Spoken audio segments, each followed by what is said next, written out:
what I want to talk about next is actually something that I'd love for you to read. It is a story written by David Larson, who wrote a story for Crisis Magazine called Christians Beware the Metaverse. Now, I've posted a link to the story on my Facebook page, and we are very blessed to be joined by David Larson to talk about it this morning. So, David, good morning, sir, and welcome to Seize the Day. It's great to have you. Thank you, Gus. Thanks for having me.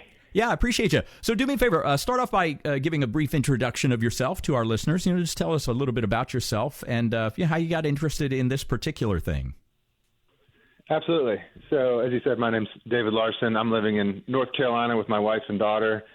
I write for a few publications. There's a statewide newspaper here called North State Journal. It covers statewide politics. I used to work in statewide politics in North Carolina, so I can cover that kind of thing. And then also managing editor of a smaller paper, print newspaper for the same company, and also do a lot of commentary writing. So I've done that for Crisis and The Federalist.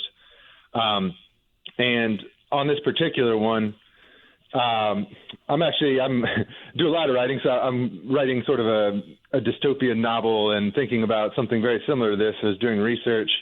Nice. And saw that, well, this kind of thing's actually pretty close. And it just happened to be, I was writing that article about a week before Mark Zuckerberg made the big announcement that they're going to change their name to Meta, and this is because of the Metaverse. So that kind of made me really want to do more of a deep dive on what exactly this is all about. Well, I have to tell you, David, when I read the piece, I was fascinated, and immediately I thought, we need to talk about this. This is something. So again, the piece is called Christians Beware the Metaverse. And David Larson, the author, is with us here this morning on Seize the Day. If you'd like to read the article, just go to my Facebook page and click on the link there to crisismagazine.com. It really is fascinating stuff. So let's start off with this. If I may, if you don't mind, I'll ask, how old are you, David? I'm 38. Okay, so you're kind of in that tweener age. Do you know what I mean? Where, as I mentioned, I'm 61, so I'm an old guy, and I'm a dinosaur. I still use a pen and paper to write things down. I have a daughter who is just about your age, maybe just slightly older than you, and I noticed there's a difference between me, between her, and between the generation coming up, right? So I think one of the differences is, while I have not fallen full-blown into the digital world, I mean, look, like everybody else, I use the internet, etc. But, and I'll say it like this, I'm not a gamer, and I said this a little bit earlier, too. I've never done the VR thing, virtual reality, where you put on the weird-looking headpiece, etc. But this is something that is going to be included in the metaverse that younger folks especially are really getting engaged in right now. Is that all correct? Yes, and I am, I guess, 38, but I'm sort of like you in that I've been a tech skeptic, or at least slow to adopt some of these things. So I got a flip phone. I traded my smartphone in for that, and I tried to. I wasn't a video gamer, but I play a lot of online chess for a while, and I stopped doing that just because I could feel it kind of pulling on me. And like you're saying, a lot of people, I'm a late millennial, but millennials and then even younger Gen Z, this is part of their daily world to where they don't even remember a time where they didn't have the internet and they didn't have smartphones really. So yeah, a lot of people are really incorporating all of this already. It's just kind of, if a new technology emerges, they just incorporate it without really doing a lot of discernment on it, I think. Exactly. And I think that's one of the issues that we're going to discuss here. David Larson is with me this morning. His piece is called Christians Beware the Metaverse. Okay, let's kind of start from square one here, David. Explain to us the Metaverse. What is that? What does it mean? What does it look like? So while Facebook was the one who made this announcement, where maybe people are hearing about it for the first time from them, it's been a concept for a while that a lot of people in tech have seen coming down the road, and they're describing it kind of as the Internet 3.0 is how I've seen some people say it. So it's not necessarily like this is just Facebook doing this thing. There's all the big tech companies that are involved pretty much in trying to organize this and prepare for it, because they see this coming down the road where there's technologies that are emerging that are just going to be plugged into what's now the internet and take the internet sort of to a new level where there will be virtual reality, but also augmented reality is maybe the bigger part. Where I don't know if you all remember Pokemon Go when that came out, and all these people were out standing around under trees, swiping on their phones, and just sort of messing with things that only they could see through their phone. But it was augmented into your daily experience. So that's kind of the idea with the metaverse is they want you to be able to go about your life without looking at screens, which I think is good. But they'll have so Ray-Ban is working with them on a set of glasses that they already have ready where you look through them and you could see sort of edits to your usual visual world. This is the first prototype version, but they're going to have things like turn-by-turn directions where you're just looking through your glasses and see that. Or, Zuckerberg was talking about how you could sit down for coffee in New York and your friend in Paris sits down for coffee at a coffee shop there, and you both see it as if you're sitting at the same table, even though you're 3,000 miles away. So you can interact with people really who aren't there, and you can play chess with somebody is how he said it. And so, maybe the first part would be the glasses. They're going to work from there, but there's also a company, Mojo Vision, they're pretty much close to having contact lenses. So you won't even know people are in the metaverse. They'll be talking to you, and they'll have contact lenses in and maybe some little ear implant, and they'll be seeing and hearing a version of reality that only they are seeing and hearing. Hang on just a second, David. Hang on. I just need to jump in here because all of this sounds so futuristic. And, just not too many months or years ago, if someone had talked about this idea of and I'm going to point this out, like an implant, okay? Like maybe if someone had a thing implanted in their ear so that they could hear people all over the place, or even a chip, God forbid, implanted in their brain or something along those lines. That is not out of the realm of possibility when we're talking about this idea of the metaverse. Am I off base here, or is that something that you think is a possibility coming soon? Oh, that's absolutely a possibility. That's what I don't know about inside the brain yet. I mean, maybe that would help in some way, but I think they already have the contact lenses. If you look up Mojo Vision, so that's the idea is having things that are very unobtrusive, that unnoticeable, but that give you kind of an extra layer on top of your experience, like turn-by-turn directions. You'll have contact lens in, and all of a sudden something will pop up in your vision and just say, be a big line to your left or something to. Yeah. Now that doesn't sound like such a bad idea to me, to be quite honest with you, as someone who is kind of directionally challenged, So look, bottom line here is this: we don't want to pretend that all of this is bad or evil. That there aren't many good things that will come of this technology. But it's very much like the internet. For instance, there's a lot of good stuff on the internet. There are great things for entertainment and information, etc. And then there's the vast wasteland of pornography that just streams into everybody's consciousness. You don't even have to go out and look at it. So I think the bottom line here is when we talk about this concept of the metaverse and what's coming, it will have good aspects to it. It's not that it's all going to be bad, but there are also some things that we're going to have to be very careful about, especially as Christians. And this is what David brought out in his piece called Christians Beware the Metaverse. So again, one of the concerns that I have, and I'd like to explore these things with you, David, is that we are going to become more and more sort of an impersonalized society. That we're going to be able to interact perhaps with, I use the word people, but in essence, a lot of them are going to be avatars, right? So these virtual people from all over the planet. But what is that going to do to nose-to-nose relationships for people? Your thoughts on that? Yeah, I think that's right. That we will be separated from them by a layer of digital mediation, I guess you could say. So in the Vanity Fair piece, it was the metaverse is about to change everything, I think it was called. It was about they were on avatars. He was talking about how you could appear to your children like a three-headed pink dinosaur or something like that, but then you appear to you're a puppy, and then to your coworkers, you look like a professional with a business suit on.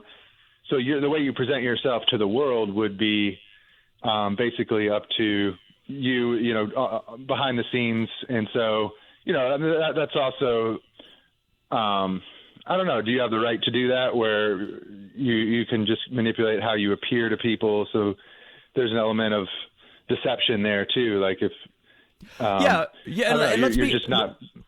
Well, let's be honest about this too, David. That happens. Look, that happens in a couple of different ways. Conceptually speaking, we all put on airs, right? I mean, so this is kind of taking that to another level. And then, for instance, on not that I go on dating apps or anything like that, but I've heard the stories, of course, of people that you go on dating apps and you put up a photograph that is either very flattering or may not even be you.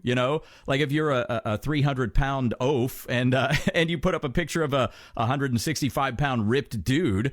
But this whole idea of the metaverse and being able to sort of be whatever it is we want to be takes that to a whole nother level, doesn't it?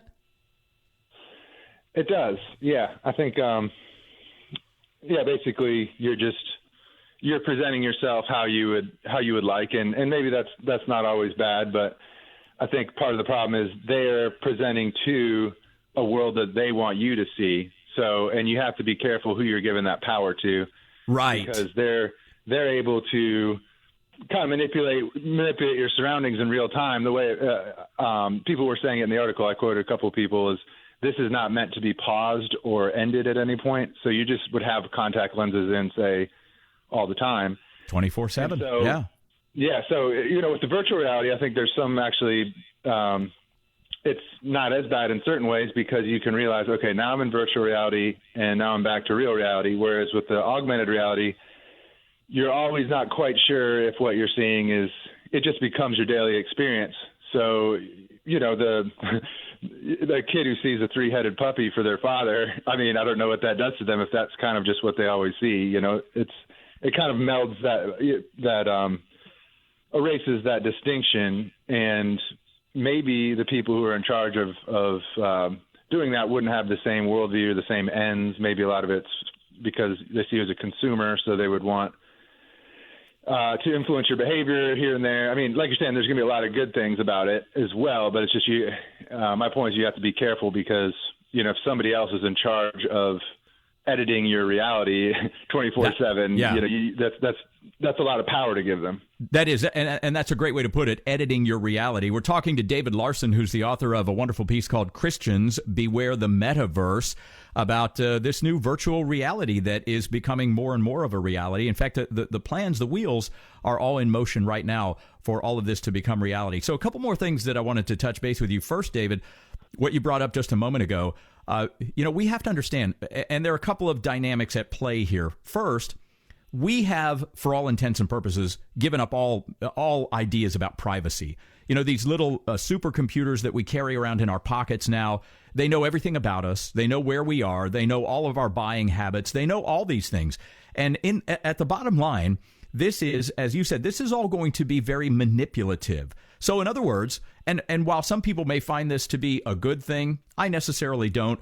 But like I think you mentioned in the piece something along the lines of, you turn a corner and all of a sudden you're going to see pop up into your contact lenses or your glasses there an ad for an ice cream store or your favorite celebrity, because they're going to know who all your favorite celebrities are, whether it's a YouTube star or somebody else, that will actually pop up into your vision and invite you to go and eat at some restaurant or whatever the case might be. So this is all going to be very manipulative. And just like everything else throughout the history of time, a lot of it is going to be about follow the money. Am I wrong about that? No, I think absolutely. I mean, they wouldn't be pouring billions of dollars into this if there wasn't some money to be made there. And as a platform, Facebook is free for us to jump on right now.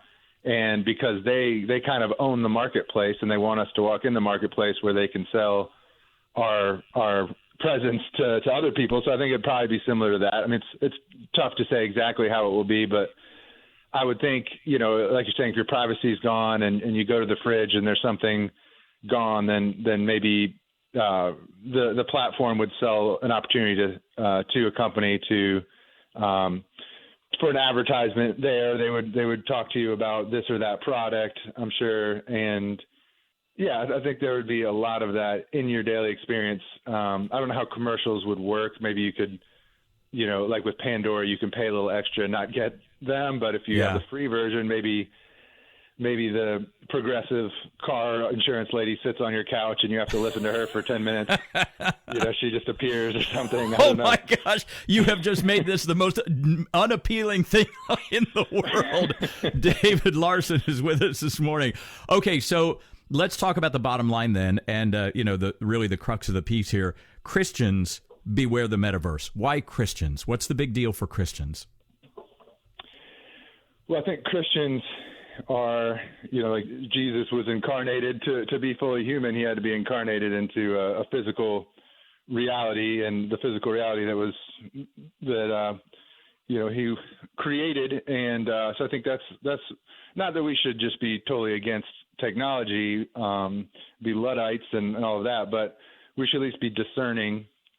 The article I wrote before this, a couple before, was about the Amish and how they discern with technologies. They have, they're pretty far anti-tech, but they at least discern what is right for their community, what effect it will have. So that's kind of, I'm not saying blanket don't, participate in this at all, although maybe that's the right answer, but just discern to what level is this dangerous, to what level could I participate and not, be lost in it. Because with the current version of the internet, there's a lot of forces that are difficult, kind of dopamine releasing things like social media, streaming pornography, and video games for a lot of young men that they can lose themselves in for days at a time playing video games. If this is a super internet, next internet 3.0, and it's going to have a lot of things like that I think we just need to be prepared for. We don't want to become addicted or just immersed in it to a degree that it's difficult for us for a Christian to live their calling as a Christian. Well, and there's one particular line in the piece that you wrote, David, I think that really struck me, and it's this: and we don't have to wonder what kind of values this metaverse would want to reign supreme.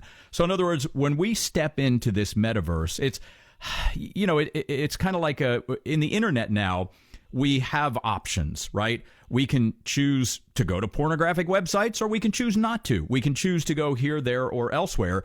And it's not as though, things can't find us, because they can, and it's rather pervasive. But I think your point, and correct me if I'm wrong here, is that in this new metaverse, there are going to be forces beyond our control that are going to be telling us what values are allowed and what values are not allowed. And, in some measure, whether we talk about cancel culture and things like that, in the prevailing culture right now, that's kind of happening. I guess my thought really here, David, is that this is all going to happen on steroids. And so that's why I think we need to be very careful about this. Am I correct in that? Absolutely, yeah. They'll be in charge of, right now, they sort of manage what views are encouraged and what views are discouraged, and even once they can get you canceled, as you say. And so I think that'll continue. I don't see why in a metaverse they wouldn't have a similar idea of, okay, well, we shouldn't want this to be spoken. And one area that I didn't touch on yet is the there's something called Facebook for Faith, and they're working on integrating these ideas for the coming metaverse with all the churches. So there's a good New York Times article on that you could probably find that gets into, they're talking with the Pentecostal denominations, Hillsong, and they quote Bishop Barron in there. They had some demonstrations for him, I guess, on that. But there's going to be a lot of very engaging platform tools for them, for faith communities. But then, like you're saying, what if, you kind of temper your sermons a little bit, because you want to really use this powerful tool because it's helping you reach a lot of people, but you don't want to be banned if you're the one that gets penalized for the algorithm or gets suspended or something like that if you preach this sermon that might not quite align with the values that they have. Yeah, great point. And there's one more point. You sort of danced around this, alluded to it a little bit. And I'd like to make this, my thought on it, a little more concrete. And David Larson, by the way, with us this morning, his piece called Christians Beware the Metaverse. Look on my Facebook page. Isn't that funny? I'm telling people to go to my Facebook page. But that, that is one of the ways that we communicate with one another now. And it'll be a link to Crisis Magazine and his piece there. So here's another big concern that I have, David. When this metaverse really comes into its full flower and people are living these avatar lives and virtual reality is sort of melding with real reality, because you talked about how Jesus came. He was incarnate. He took on flesh. And this is still very important. So I'm going to kind of give you an A to B point here, and I'd like to get your thoughts on it. When the pandemic struck and all of our churches were closed back in March, April, May of 2020, the bishops closed all of our churches. And what did we all have to do? We had to go to Mass online, right? So we're all sitting in our living rooms or wherever, and we're watching Mass virtually. Now, as Catholics, we believe in sacramental theology. We believe that matter matters, right? And it is important. For instance, when you receive the anointing of the sick, there has to be a real human being, a real priest who anoints you with the oil, right? In this new metaverse, is it going to make the attitude pervasive that, well, for all intents and purposes, I'm at church? Do you know what I mean? If there's a Mass that's online, your avatar can be sitting there watching this Mass online. Is this going to make people believe that it really doesn't matter if physically I'm at church when my avatar is there? Do you know what I mean? That's a concern of mine. What do you think? Yes. Yeah, I think that's definitely fair, and that would almost be more of a virtual reality thing if you could be separate from there, and I think the church would probably push back on that, maybe not during a pandemic, but even the augmented reality version where you go to church and then you're there, but you're hearing music that you want to hear. Like they've set up some kind of metaverse version of the church where during the hymns, you get to pick your hymn, and you have things that are just yours. You see the priest up there that you want to see, but so you're physically present, but you're having maybe such a customized experience that you're not really present with everybody. You're in your own version of reality. I think that's a scary prospect too. Maybe you hear your own sermon, you hear the prayers you want, the way you want them heard. You know what I'm saying? Customize everything. Sure. They customize. That's the point of this, is to customize everything so that you get exactly what you want at all times, and it's going to be different than what everybody else wants it. Yeah, it takes away a lot of the communal experience, the communal side. Because are you present if you're the only one hearing the music, if you're the only one seeing things that way, or are you still kind of not present in the same reality? Yeah, no, and it's funny, David, when we talk about these things, a lot of it sounds so futuristic. I mean, it's sort of like the old Dick Tracy talking into his wristwatch kind of thing. But nowadays we're doing exactly that. And, like 10 years ago, who would have thought that a large swath of the population would be driving around in electric cars? And who would think that maybe in the next 10 years, people aren't going to need to drive their cars anywhere, that they're just all going to go wherever we program them in to go. So this is all coming, and there are things that we need to look out for. Fascinating stuff. I'm glad you joined us. Thank you very much, David, and God bless you and your work. All right. Well, thanks a lot for having me.